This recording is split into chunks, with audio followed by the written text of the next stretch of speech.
Housing TV Africa, your first in housing development broadcasting.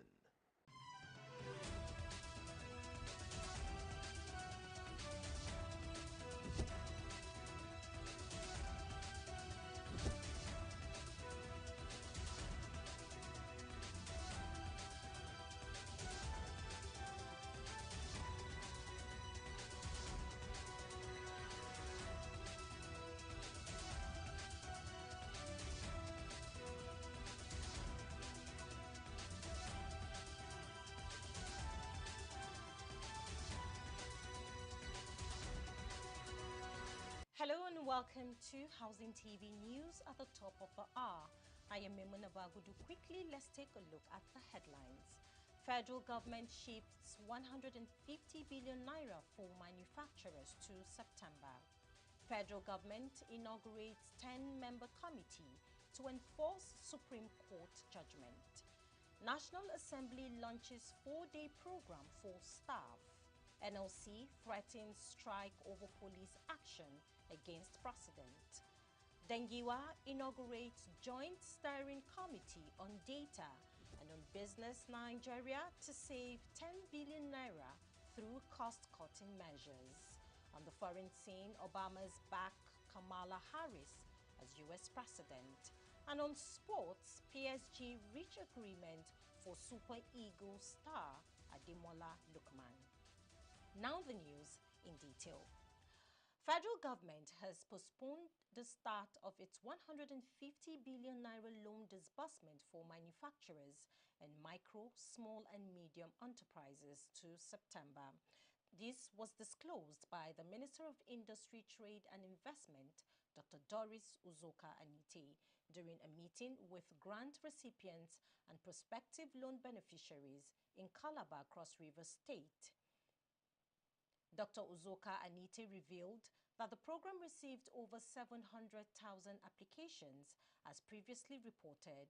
She also noted that more than 660,000 beneficiaries, accounting for over 60% of the target, have already received their funds across Nigeria's 774 local governments. The Presidential Conditional Loans and Grants Scheme is a 200 billion naira initiative with 125 billion naira allocated to MSMEs and 75 billion naira to manufacturers. The scheme aims to foster growth, create jobs and enhance the overall prosperity of Nigeria. Now, Secretary to the Government of the Federation, George Akume, has inaugurated an interministerial committee to enforce the Supreme Court judgment delivered on 11th July 2024, granting financial autonomy to local governments in Nigeria.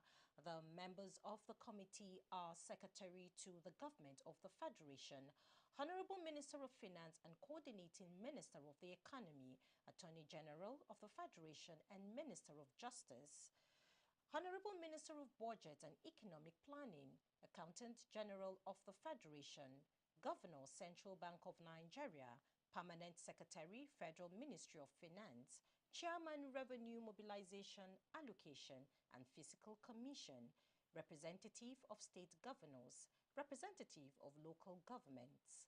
The committee's primary goal is to ensure that local governments are granted full autonomy, allowing them to function effectively without interference from state governments. The National Assembly has initiated a 4-day capacity building program aimed at enhancing the skills and capabilities of its staff, reinforcing their crucial role in Nigeria's legislative process. The event, which was held in Abuja, is a collaboration between the National Assembly and Zaramat Global Company Limited. In this keynote address, the clerk to the National Assembly, Alhaji Sani Magaji Tambuwal, acknowledged the critical role that staff play in ensuring the smooth functioning of the Assembly. Alhaji Tambuwal stressed the importance of the Assembly as a pillar of Nigerians' evolving democracy, emphasizing how essential staff efforts are in ensuring its continued effectiveness. You may recall that of all our assumption of office, the management of the National Assembly identified human capacity building as a core priority areas of focus in our effort to develop, strengthen, and reposition the National Assembly to carry out its statutory function. To accomplish this goal, we began in 2023 training series, which resulted in successful training of over 3,000 staff in various grade levels. It is therefore my pleasure to stand before you today as we embark on this historic 4-day capacity building program dedicated for fostering reorientation for improved productivity and effective service delivery in the National Assembly. Now, the Nigerian Labour Congress, NLC, is gearing up for an indefinite nationwide strike if any harm comes to its president, Joe Ajaero. This follows a warning issued after a National Executive Council meeting where concerns were raised about Ajaero's recent investigation by the police on allegations related to terrorism financing. During the meeting, NEC members resolved that the NLC president should comply with the police invitation but urged workers to be prepared for further action if the situation escalates. NLC Deputy President Ado Kabiru Sani expressed strong condemnation of the ongoing harassment of the union's leadership, emphasizing that the NEC will not tolerate any threats to their members. Now, in a strategic effort to address Nigerians' housing deficit, the Minister of Housing and Urban Development, Architect Ahmed Musa Dengiwa, has inaugurated the Joint Steering Committee on the National Housing Data Center.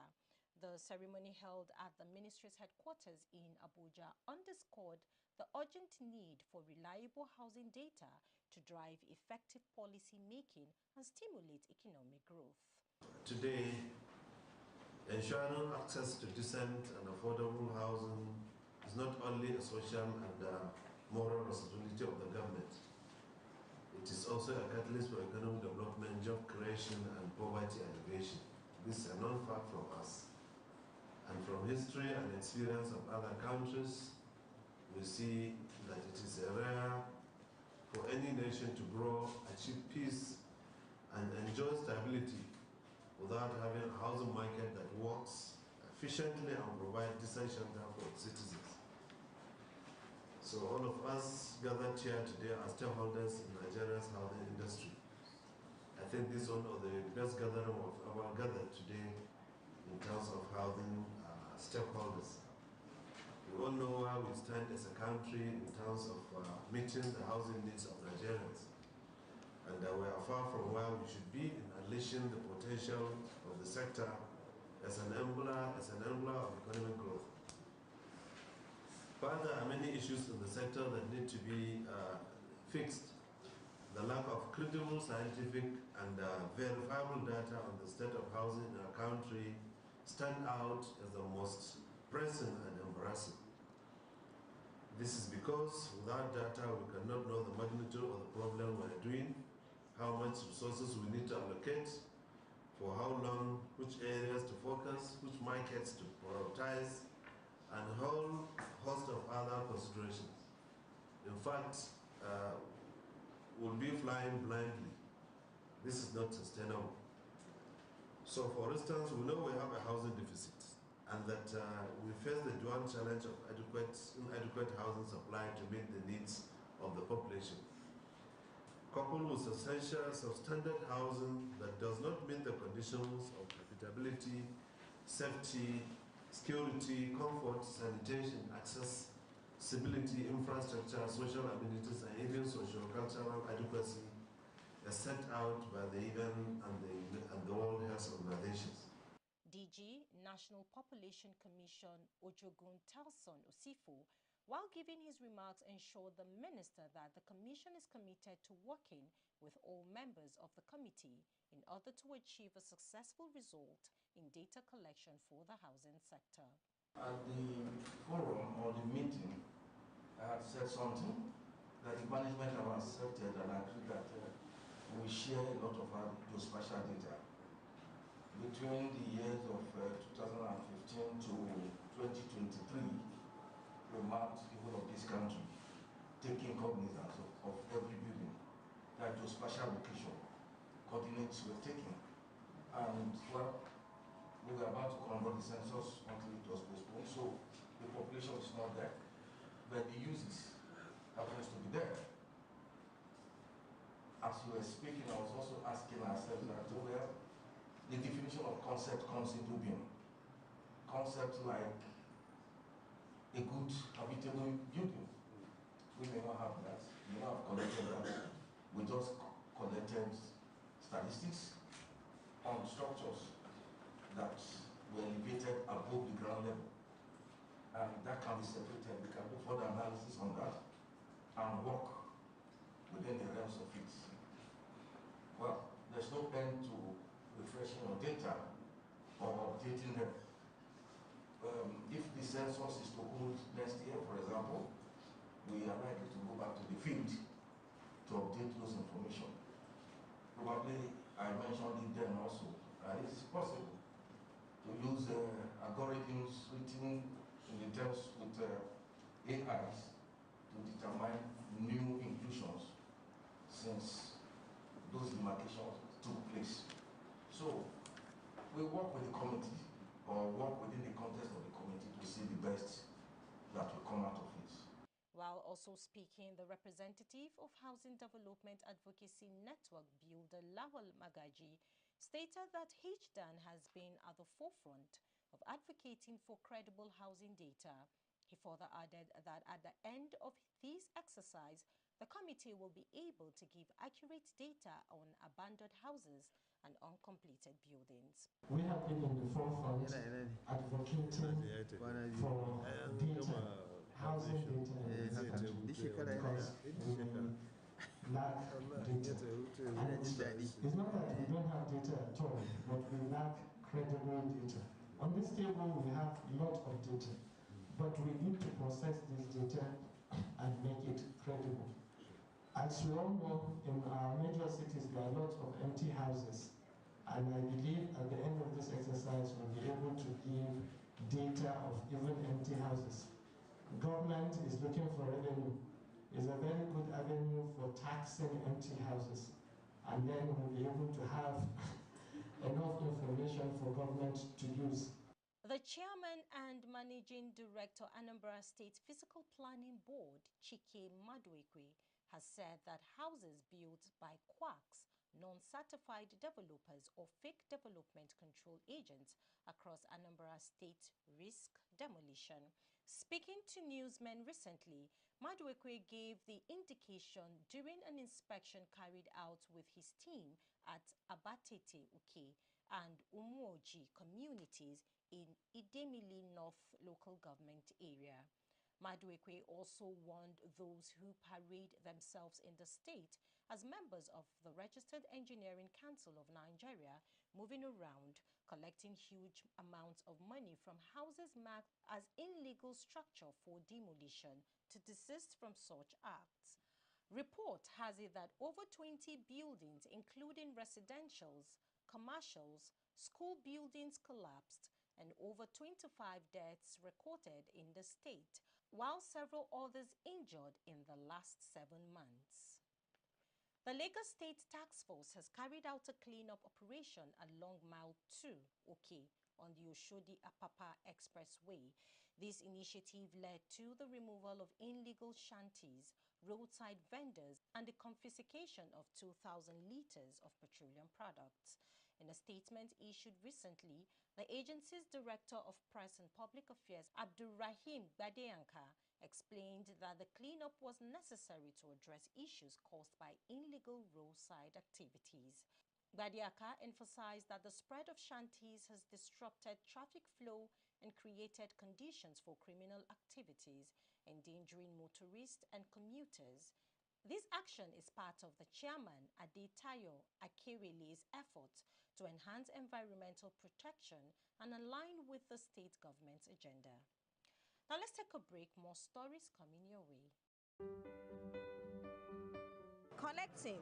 It's been awesome. It's a good relationship. Opportunity. Innovation. Many professional people in this event.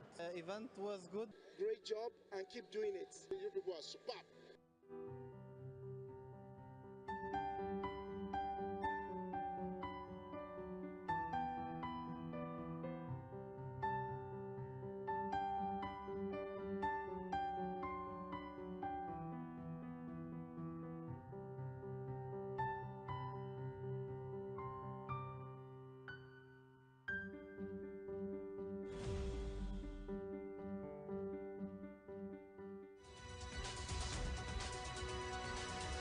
Glad to have you back. Join us on Housing TV News at the top of the hour. Now moving on to business. Special Presidential Envoy on Climate Action, Ajuri Ngalale, has disclosed that the Bola Tinubu's government's cost-cutting efforts will save Nigeria over 10 billion naira during the forthcoming November 2024 United Nations Climate Change Conference in Baku, Azerbaijan. Addressing newsmen at the State House in Abuja, the new innovations to assure prudence in public spending, Ngalale, who also doubles as presidential spokesperson, revealed that the president's administration at the center has opted out of purchasing a showcase pavilion, which cost nearly $500,000, and will instead utilize the delegation office within the conference complex for bilateral meetings. According to Ngalale, who was accompanying to the briefing by the Director General of the National Council on Climate Change, Dr. Nkiruka Maduekwe, this decision alone will save nearly 90% of the pavilion's cost. Many Nigerians would recall that as President Bola Ahmed Tinubu and the federal government of Nigeria's delegation to COP28 in Dubai, UAE, last year, there were some elements of outcry concerning the size of the delegation. There was some deliberate misinformation, but the truth of the matter is we also found that there were government officials who had no business at that meeting, and some with significant delegations. And in view of this, His Excellency President Bola Tinubu had approved an audit to be undertaken of that exercise to fully understand and ascertain what happened and what must be done to ensure that what happened never repeats itself in this country. Additionally, the special envoy said the government has implemented the Climate Accountability and Transparency Portal, which will eliminate wasteful expenditures on consultancies and subcontracts for lighting and technological provisions. The National Council on Climate Change, in collaboration with my office, has established the Climate Accountability and Transparency Portal, which will, among other things, ensure that all members of delegation across ministries, departments, and agencies, and including even the legislative branch of government, will be captured on a transparent portal. This will mean that Nigerians will have full and real-time access into the numbers of who is attending and those who government is sponsoring to COP29. This will also ensure that anyone who is attending this conference has an economic imperative to be at that conference, engaging with companies, multilateral partners and stakeholders who will attract finance and opportunity into the country for the benefit of our people. Now to the foreign scene. Former U.S. President Barack Obama and Michelle Obama have given endorsements of Kamala Harris on the second night of the Democratic National Convention. They urge voters to back a new chapter with her in back-to-back speeches that electrified the audience in a packed arena in Chicago.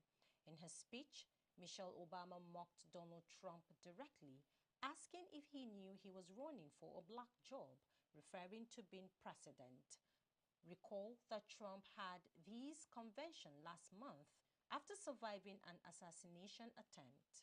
Now, still on the foreign scene, a senior U.S. administration official has pushed back at reported comments by Benjamin Netanyahu accusing the Israeli Prime Minister of making maximalist statements that are not constructive to getting a ceasefire deal across the finish line. This comes in the midst of an intense round of regional diplomacy by U.S. Secretary of State Antony Blinken, as Washington tries to drive forward progress on a ceasefire and hostage release deal. According to newsmen, Mr. Netanyahu told a meeting of hostage families that he convinced Mr. Blinken that the deal must see Israel troops remaining in areas of Gaza, including along the southern border with Egypt. Lastly, on Housing TV News at the top of the hour, PSG have reportedly reached an agreement to sign Super Eagles forward Ademola Lookman. The winger, who won the Europa League with Atlanta last season, was left out of the squad, which faced Lynch in an away win on Monday, and this exception was meant to discuss his future. Ademola Lookman, now 26 and valued at 40 million euros at Atlanta, was reported to have asked to exit the club after attracting several clubs' interest, including PSG, Liverpool, Chelsea and Manchester United. That's the much we can take on Housing TV News at the top of the hour, but before we go, here is a recap of our top stories. Federal government inaugurates 10-member committee to enforce Supreme Court judgment. National Assembly launches 4-day program for staff. NLC threatens strike over police action against president. Dangiwa inaugurates joint steering committee on data. On business, Nigeria to save 10 billion naira through cost-cutting measures. On the foreign scene, Obama's back Kamala Harris as U.S. president. And on sports, PSG reach agreement for Super Eagles star Ademola Lookman. To get more news in the housing sector, subscribe to Housing TV Africa on YouTube. Follow Housing TV Africa on all social media platforms, and don't forget to download the Housing TV Africa mobile app on Google Play Store and App Store to stay connected. I am Mimuna Bagudu. Thanks for watching.